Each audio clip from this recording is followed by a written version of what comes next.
절 말씀 보겠습니다.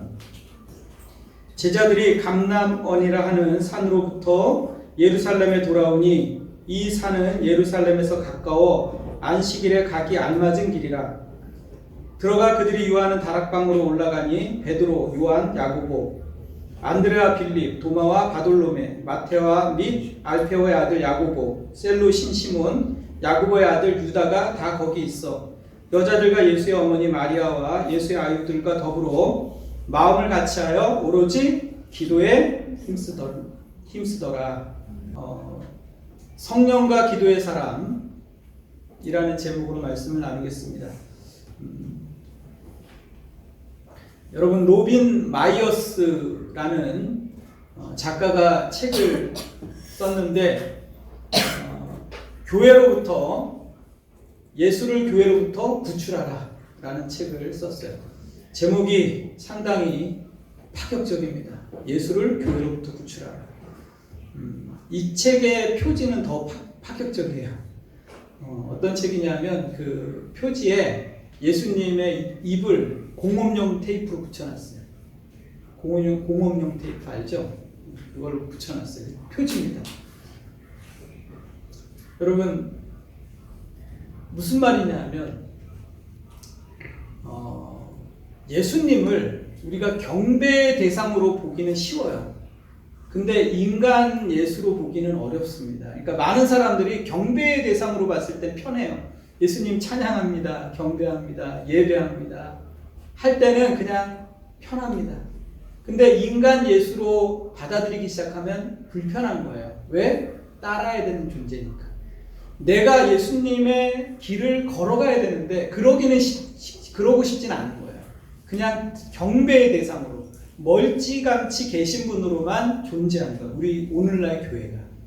여러분, 예수님이 가신 그 길, 우리의 인생, 신자의 인생은 뭐죠?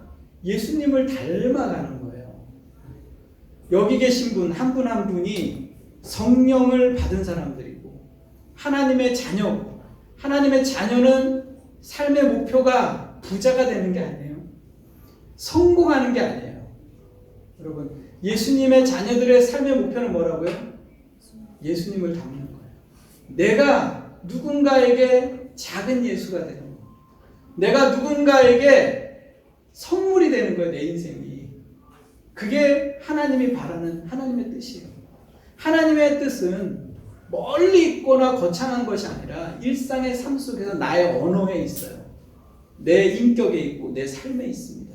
그렇기 때문에 이 인격과 삶이 예수님처럼 닮아가는 게 굉장히 중요합니다, 여러분. 신앙은 그래서 절대로 형이상학적이지 않다 그랬잖아요. 그 실제하는 거예요. 그래서 우리가 남편하고 아내하고 대화를 합니다. 근데 우리가 많은 부분에 있어서 우리의 언어로, 우리의 말로 가까운 사람일수록 많이 상처를 주죠. 우리가 말로, 언어로 우리의 가까이 있는 사람에게 그 선물이 되고 그 사람들에게 용기를 주기보다는 그렇게 못해요. 왜 그럴까요, 여러분? 간단해요, 답은. 왜? 인간은 자기중심적이기 때문에. 늘 자기 생각, 자기 결정, 자기 기분이 중요합니다. 자기 감정이 중요해요. 모든 것이 내 중심으로 판단이 되어지는 거예요. 상대방의 생각이나 상대방의 감정을 읽기에는 실력이 부족한 거예요. 그러다 보니까 늘 내 감정이 우선되죠. 남편이 얘기하는 거예요. 나 어저께 너무 피곤했어. 너무 지쳤어. 그랬더니 뭐라고 얘기합니까, 아내가? 내가 얼마나 힘들었는지 알아, 어제? 얼마나 많은 일을 했는지 알아? 그랬구나. 당신 힘들었구나가 아니라 내가 얼마나 많이 고생했는 줄 알아? 라는 것으로 답을 몰아가는 거죠. 그러니까 늘 상대방의 입장에서 생각하기보다는 내 감정에 충실해요. 그러다 보니까 사람들이 어떻게 되죠? 늘 다투고 싸우게 되는 거예요. 그런데 여러분, 실제적으로 하나님의 사람이 된다는 것, 성령의 사람이 된다는 건 멀리 있는 게 아니라 늘 일상의 삶 속에서 내가 어떻게 말을 하고 표현하고 살아가느냐가 굉장히 중요합니다. 사도행전에 사도행전의 기록 목적이 뭐죠?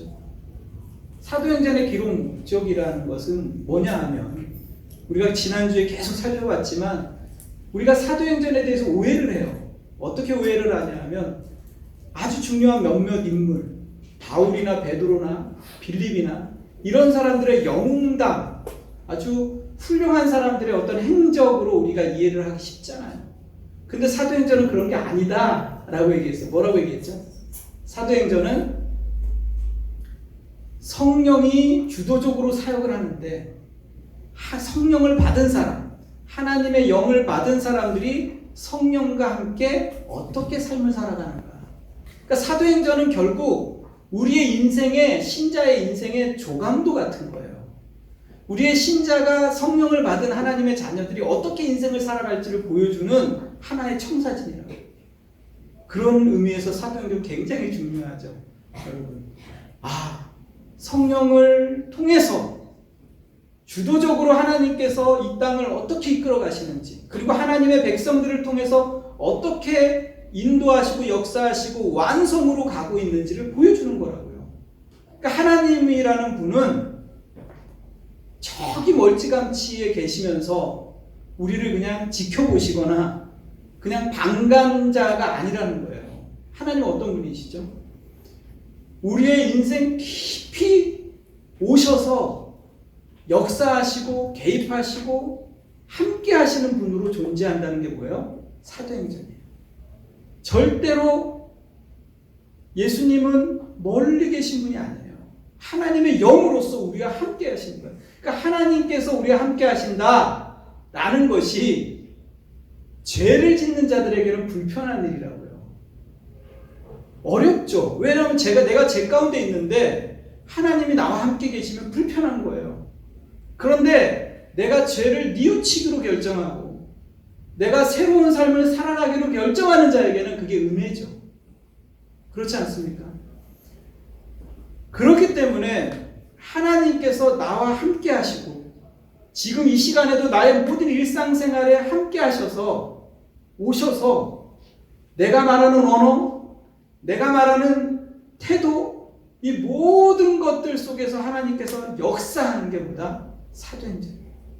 이게 멀리 떨어져 있는 게 아니라 신앙은 예수가 가신 그 길을 나에게 요청하고 있는 거예요.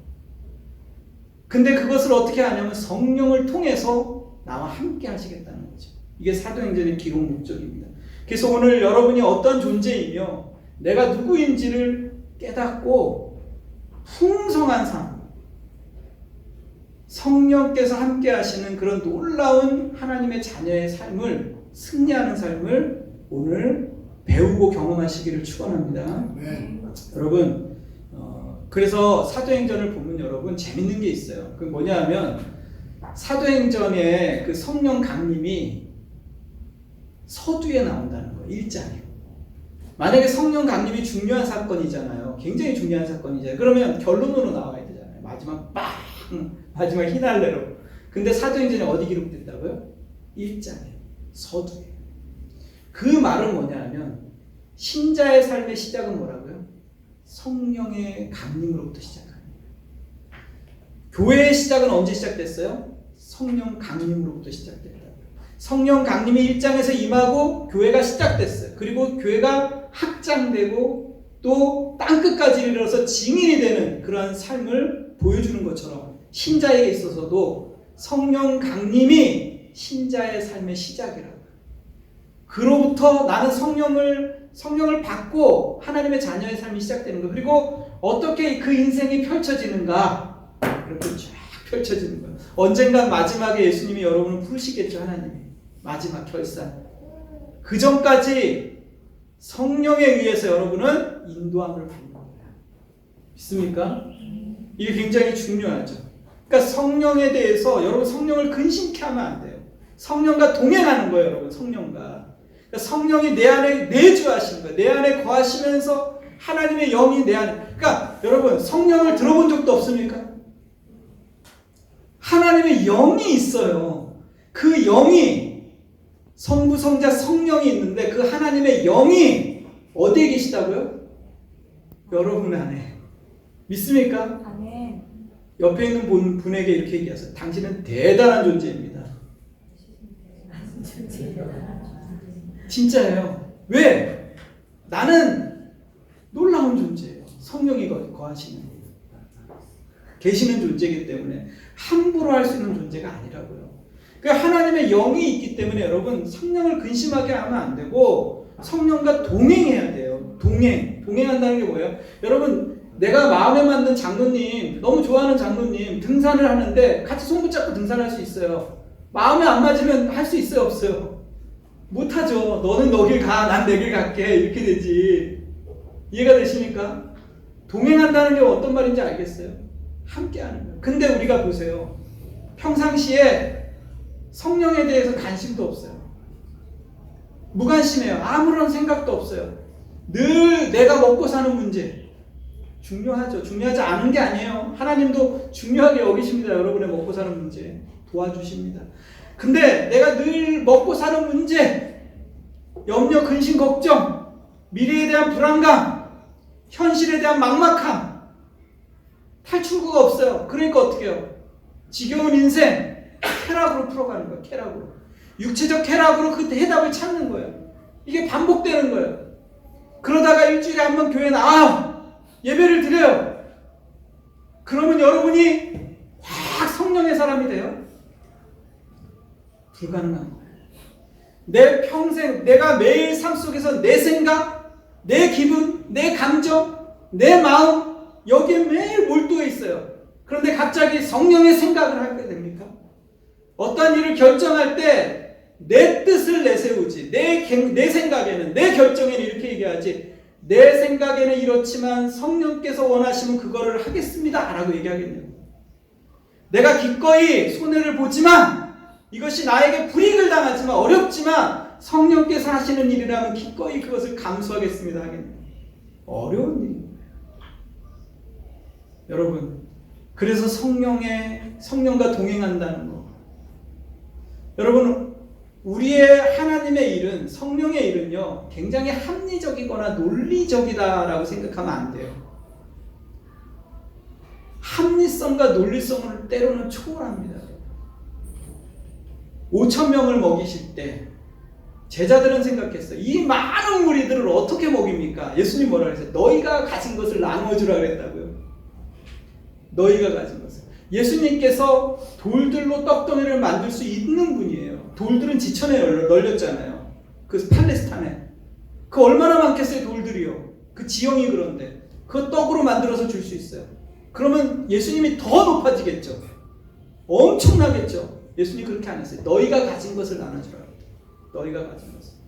그들이 가진 것은 어린아이가 싸운 물고기 2마리, 보리떡 5개밖에 없었다고요. 그거를 내놨다고요.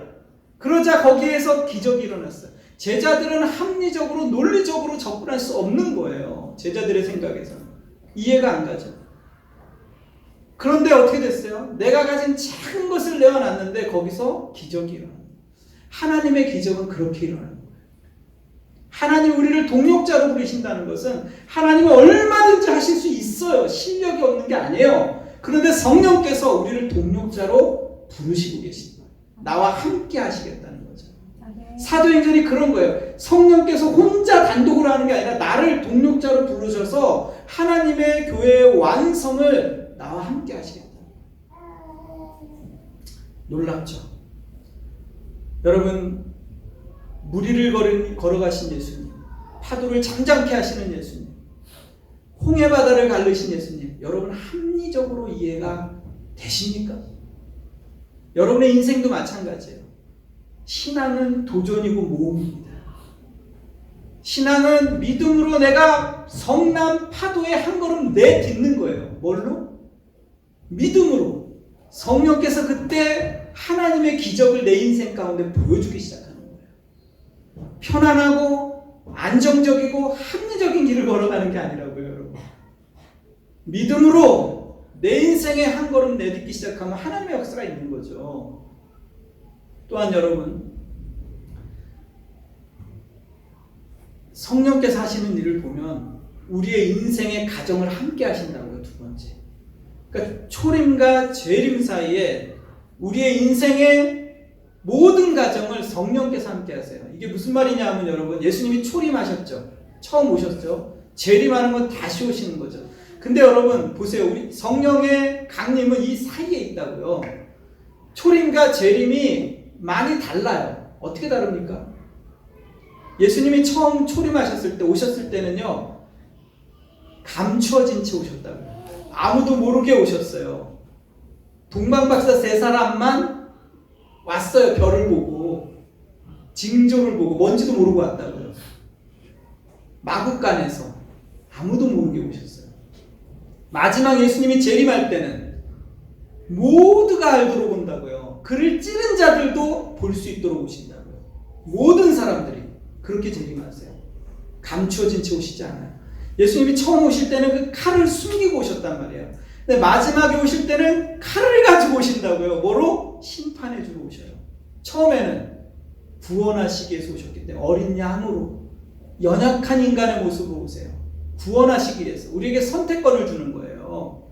우리에게 기회를 주시는 거예요. 마지막 오실 때는 더 이상 기회가 없어요. 심판 주러 오신다고요. 다시 말하면 여러분, 기말고사 보는데 선생님이 시험지를 나눠줘요.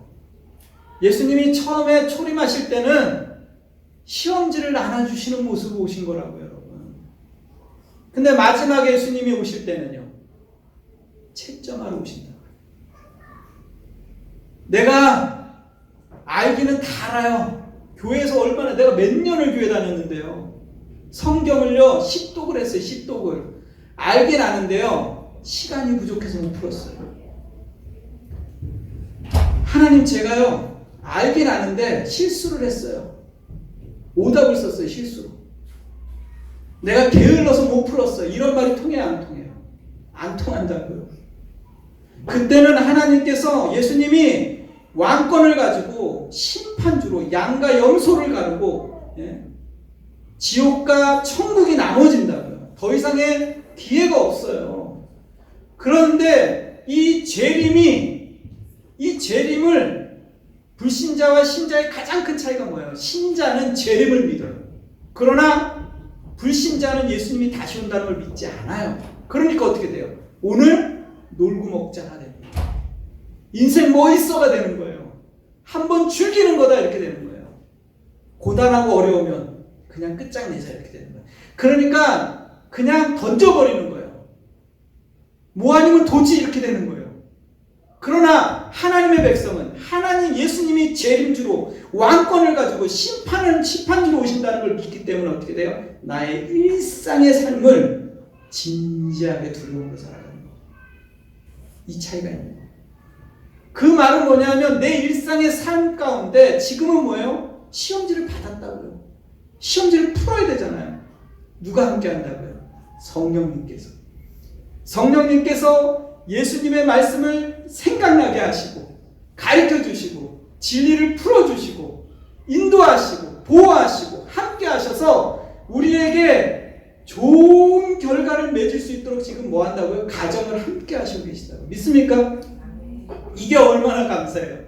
성령이 나의 인생에 함께 하신다. 나의 인생의 모든 과정을 함께 동행하시면서 함께 하신다. 여러분, 예수님께서 이 땅에 오셨을 때는 예수님 홀로 하셨다고요. 제자들은 예수님 기도할 때도 잤다고요. 졸았다고요. 예수님은 외로운 길을 홀로 가셨어요. 제자들도 아무도 이해를 못했어요. 예수님 가신 길을. 왜 저렇게 가시나? 예수님이 십자가의 길로 또벅또벅 묵묵히 걸어가셨다고요. 그리고 십자가를 홀로 지셨어요. 그리고 홀로 죽음을 맞이하시고 홀로 무덤에 갇히셨다가 부활하셨다고요. 인간이 함께 했습니까?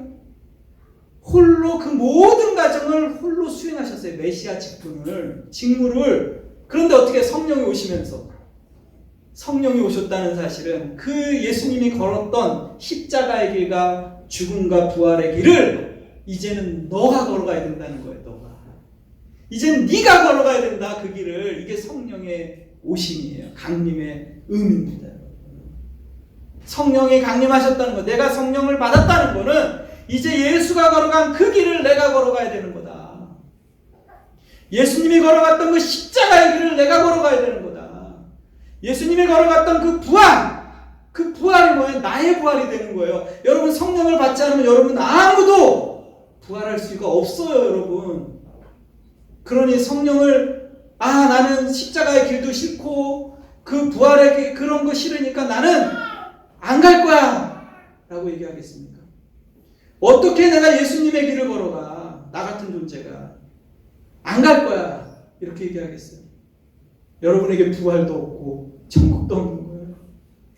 고난이 없으면 영광도 없는 거라고 얘기하잖아요, 성경이요.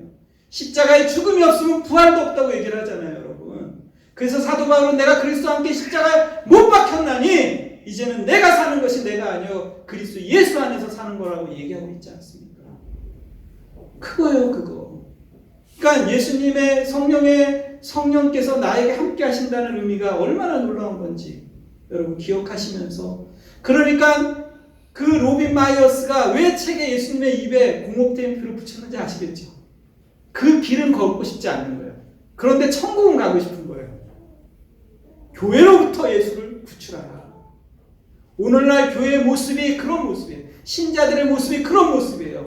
내가 천국은 가고 싶고 예수님이 가신 길은 걷고 싶지 않고 성공은 알고 싶고 부자는 되고 싶지만 예수님이 요구하시는 길은 가고 싶지 않은 거예요.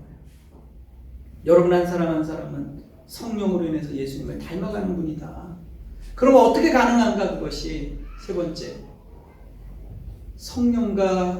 성령은 기도로 가능하다는 거예요. 기도. 성령의 사람은 기도로 만들어진다라는 거예요.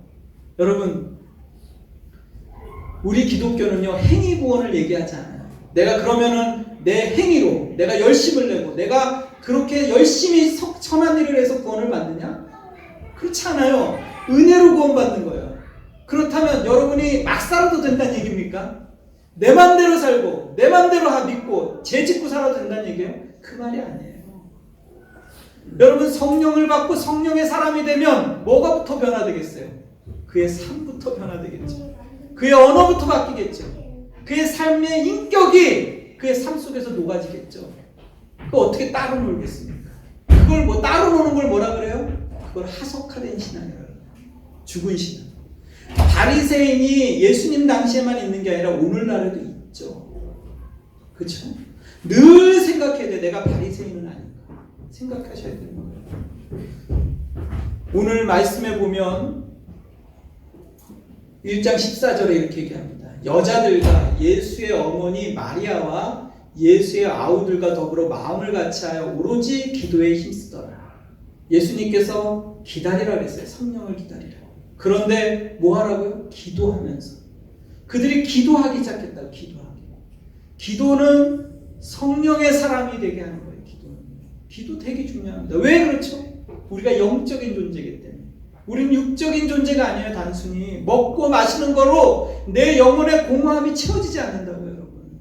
산의 진미로 내 영혼의 갈증이 해결되지 않는 존재예요. 영적인 존재라고요. 그 기도해야 돼요.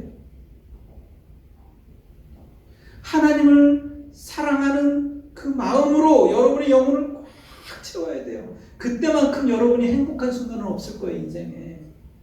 여러분의 영혼이 가장 인생 중에 행복할 때는 하나님의 사랑으로 가득 채울 때예요. 그렇게 합시다. 여러분 30분 이상 기도하셔야 돼요.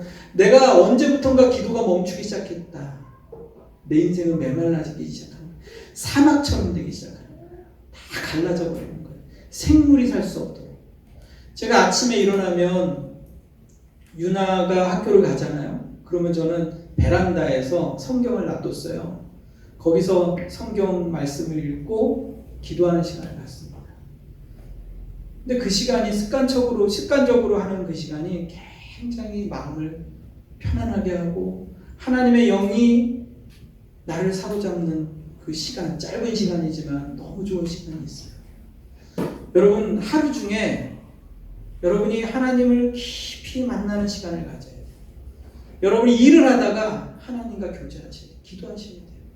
네. 저녁에 퇴근하고 와서 기도하셔야 돼요. 이 전에 하루에 한 번씩 와서 기도하고 하셔도 너무 좋고. 여러분 반드시 기도의 사람이 되십시오. 기도할 때 성령의 사람이 되는 거예요. 로마서의 8장 12절에 이렇게 얘기합니다. 그러므로 형제들아 우리가 빚진 자로 내 육신에게 져서 육신대로 살 것이 아니니라. 너희가 육신대로 살면 반드시 죽을 것이로되 영으로서 몸의 행실을 죽이면 살리니 무릇 하나님의 영으로 인도함을 받는 사람은 곧 하나님의 사람이다. 우리가 어떤 존재라고요? 하나님의 영으로 인도함을 받는 존재다. 이렇게 얘기하는 거예요. 여기 두 가지 사실을 분명히 얘기합니다. 육신대로 살면 죽는다. 우리는 육신대로 살 수 있는 존재가 아니다 라고 정의를 하나 내려놓고, 두 번째는 신자는 하나님의 영으로 인도함을 받는 자다. 이 두 가지 정의를 내려놓는 거예요. 여러분, 육신대로 살면 죽어요. 반드시. 우리는 육신대로 살 수 있는 존재가 아니에요. 영적인 존재예요. 기도로 사는 존재. 기도하지 않으면 안 되는 존재로 여러분 지어졌어요. 기도합시다. 기도합시다. 하루에 30분 이상 기도해야 됩니다. 교회가 기도해야 되고 여러분이 기도해야 됩니다. 여러분, 기도 안 하면 위험해요. 기도해야 됩니다. 여러분은 대단한 존재라고 얘기했잖아요. 하나님의 영이 거하는 존재예요. 내가 죄인이라고요. 내가 죄인이고 하나님의 영이 없으면 벌레만도 못한 존재예요. 인간이요 하나님의 영을 떠나면요 그것처럼 추한 존재가 없어요. 하나님의 영을 떠난 인간은요 살인하고 방하고 죽이고 싸우고 다투고 하는 존재로서만 존재하는 거예요.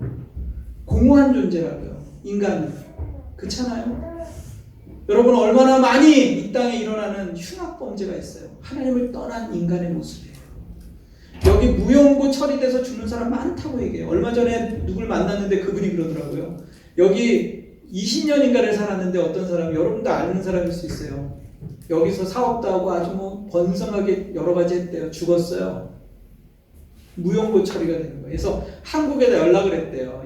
데려가야 되니까 이게 시체를 어떻게 이제 화장하고 처리하고 그러는데, 아들하고 연락이 돼서 왔는데 20년 만에 모른다 그러더래요. 알아서 하라고. 안 오겠다고. 알아서 하라고. 아버지가 우리 집을 버리고 떠난 지가 벌써 20년의 세월이 흘렀다. 알아서 하라고 그러더래요. 천국에서 있었던 일이에요. 그 얘기를 들으면서, 그러니까 인생을 떠돌이 생활을 하는 거예요. 그냥 자기 하고 싶은 대로, 젊었을 땐 그렇게 살 수 있어요. 내 하고 싶은 대로, 내가 먹고 싶은 대로 그냥 즐기면서 가족이고 뭐고 그럴 수 있어요. 근데 나이 들어보세요. 그것처럼 추한 게 어디 있어요. 갈 곳이 없는 거예요. 받아줄 고향이 없는 거예요. 그냥 떠돌다가 어느 지역에서 아무도 모르는 곳에서 조용히 죽어가는 인간의 모습. 여러분, 하나님은요, 하나님 편에서 생각해 보세요. 하나님은요, 잃어버린 자녀를 찾는 심정으로 우리를 찾는다. 내 사랑하는 자식을 찾는 심정으로, 부모가 자식을 잃어버렸잖아요. 그 자식을 잃어버리고 잠을 잘 수가 없는 그 심정으로 우리를 찾고 계시다고요. 여러분, 한 사람은 그런 존재지, 그냥 무용고 처리 받으면서 아무도 모르는 곳에서 죽음을 맞이하는 그런 존재가 아니에요. 그건 누가 원하는 거예요? 사탄이 원하는 거예요. 사탄이 원하는 거는 여러분의 인생을 망가뜨리는 거예요. 우리는 너무 미화시켜요. 현대에서 그 영화로. 그냥 사탄이 마치 그냥 그리스의 신하들을 다 불러내는 거예요. 그래서 사탄이 마치 그냥 힘 있는 어떤 존재 정도로 느끼는 거예요. 그렇잖아요. 여러분의 인생을 파괴합니다. 다시 한번 여러분 기억하십시오. 로마서 8장 5절에 보면 육신을 따르는 자는 육신의 일을, 영을 따르는 자는 영의 일을 생각하느니 육신의 생각은 하나님과 원수가 되나니 이는 하나님의 법에 굴복하지 아니할 뿐 아니라 할 수도 없습니다. 육신에 있는 자들은 하나님을 기쁘시게 할 수 없느니라. 만일 너희 속에 하나님의 영이 거하시면 너희가 육신에 있지 아니하고 영에 있나니 누구든지 그리스도의 영이 없으면 그리스도의 사람이 아니라. 하나님의 영이 없으면 하나님의 자녀가 아니에요. 하나님의 영이 있는 사람들은 하나님을 기쁘시게, 하나님이 원하시는 뜻에 자신을 드리려고 합니다. 그런데 하나님의 영이 없는 자는 늘 뭐예요? 내 생각, 내 뜻, 내 기분, 내 감정, 거기에 충실해요. 우리 안에 얼마나 많이 매너남들이 많아요. 매너연들 많죠. 그게 뭐예요? 저 사람은 참 매너 좋은 사람이야. 저 사람은 참 괜찮은 사람이야. 그런 사람 많아요. 왜죠? 남의 평판이 중요한 거예요. 다른 사람이 나를 어떻게 생각하는가 중요하죠. 그래서 얼마든지 다른 사람에게 좋은 사람으로 보여줄 수 있어요. 그게 중요합니까, 여러분? 다른 사람에게 내가 어떤 사람으로 보여지느냐라고 얼마든지 우리는 포장할 수 있어요. 더 중요한 게 뭔지 아세요? 하나님이 나를 어떻게 평가하시는가가 더 중요해요. 그래서 에베소서에 보면 이렇게 얘기합니다. 2장 10절. 우리는 그의 만드신 바라. 내가 누구라고요? 하나님의 만드신 바라. 그리스도 예수 안에서 선한 일을 위하여 지으심을 받은 자니, 이 일을 위하여 지으심을 받은 자니, 이 일은 하나님이 전에 예비하사 우리로 그 가운데 행하게 하라는 뭐예요? 예수 안에서 선한 일을 위해서 지음받았다잖아요. 예수 안에서.